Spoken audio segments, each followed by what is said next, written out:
I got Abzu for free on the Epic Store a while ago. It's not really the kind of game I would play normally, but one day I sat there bored and decided to give it a shot. In terms of Ultrawide, it supports it, but not very well. The game has no field of view slider, meaning that it will zoom in slightly, although not quite as extremely as in other games, but it's still annoying. I was able to find a simple fix online which solved the problem. As soon as I started playing it, I felt that something was off. The game controls really poorly when using a keyboard and mouse combo. I've read that using a gamepad is recommended here, and I can see why. After only about 15 minutes, I was already reminded of another similar game called Journey, which I had played on the PlayStation 3 by the way. Journey seems to be universally praised as a brilliant work of art, but if you ask me, it's just a walking simulator. I remember being so bored and only having completed it because I knew that it wasn't gonna take too long, and I wanted to make sure that I wasn't missing the actual good part that everyone was talking about. Calling it a game is already quite the overstatement.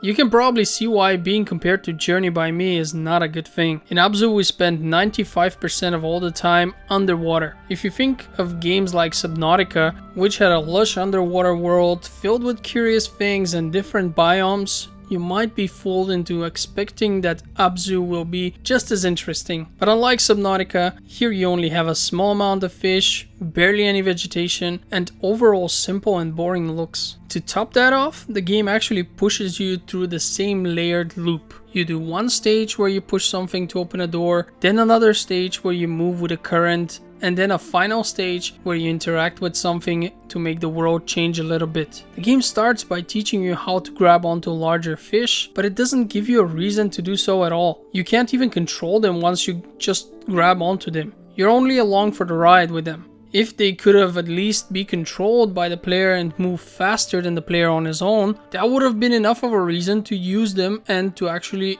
grab onto them. Then the game tells you that you can press a button to speed up. What it does not say, however, is that pressing it multiple times at just the right moment when one animation ends for the next to start, you actually boost yourself on different levels and move even faster. I found that out by chance, but can imagine that some people never will. The game prides itself for its fish AI. I mean, remember the time when Call of Duty had fish AI and they were showing off with that? We were all laughing at it. Well, here it's the same thing. The fish don't seem smart in any way. I mean, fish aren't smart to begin with. Some are designed around the idea of following you, others just swim around aimlessly and clip through the geometry. There's nothing that I can tell is even resembling a proper AI here to begin with. At times you will find places where you can summon more fish. This does not do anything gameplay wise. Just seems to be something that introduces new types of fish into the biome you're swimming in, and that's pretty much it. And I'm calling it a biome, but it's always the same place really.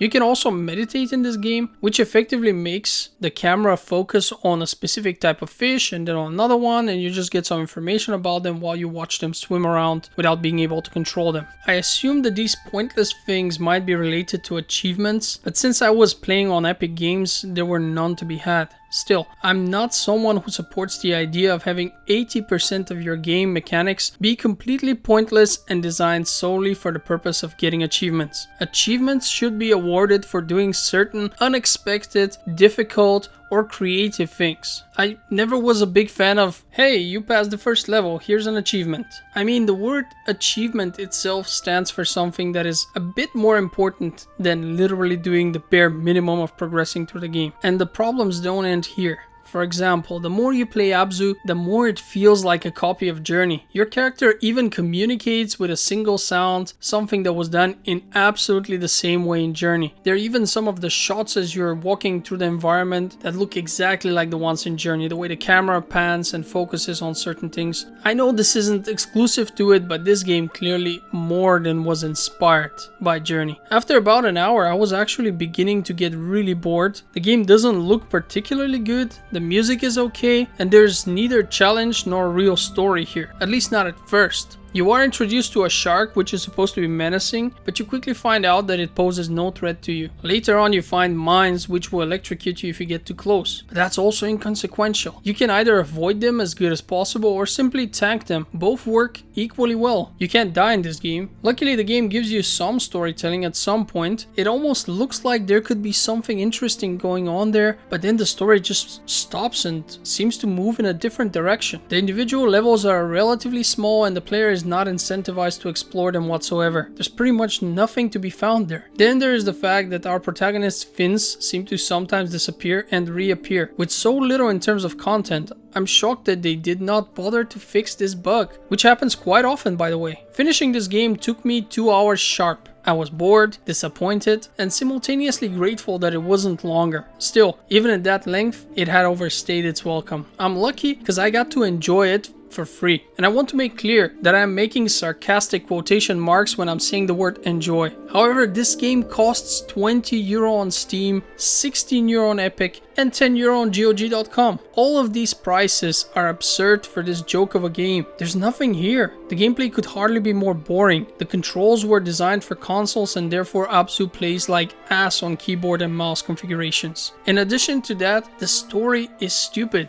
Like I said, it introduces some interesting ideas at the 1 hour mark, but then it completely switches focus over to some kind of environmental hippie stuff instead of that more interesting thing that it shows you a bit of. I'm being intentionally vague here since I don't want to spoil the little this game has to offer. The music is okay, but far from anything I'd say could make up for the rest of the game's shortcomings. And last but not least, the graphics are bland. An underwater world should be full of life and colors. I mean, they tried here, but not hard enough. Our character doesn't talk, nor does he have any personality or backstory. It's literally an avatar. Boring and bland for the most part, just as everything else in Abzu. The game wasted 2 hours of my life. So should you play it? Absolutely not. It's boring, derivative, and unimaginative. Don't waste your money on it. You can get a ton of awesome games for that money. Hell, Red Dead Redemption 2's online mode is offered for €5 on Steam at the moment. You can get a ton of fun for the fraction of the price when you consider this game, and especially if you consider its price of $20, you know, because you can find it for that much as well. So instead of spending $20, $16, or $10 on Abzu, go and spend $5 on Red Dead Redemption 2's online only mode and do a bit of that. It's fun enough, trust me. Not to mention that you can get a ton of free games by simply checking out my Patreon account from time to time. I publish all the freebies I can find there. Before I thank you for watching my videos, allow me to ask you to comment on this particular one. What do you think of Abzu? Have you played it? Would you? I would love to establish a dialogue with my viewers. It's a pleasure and I feel like people aren't commenting enough. So I'm extending an invitation to all of you. Leave me comments, tell me your thoughts on this game, on other games, and in general. With that being said, this was my review of Abzu. Thank you all for watching and I hope to see you on the next one. Until then, have a great day. This is Nino signing off.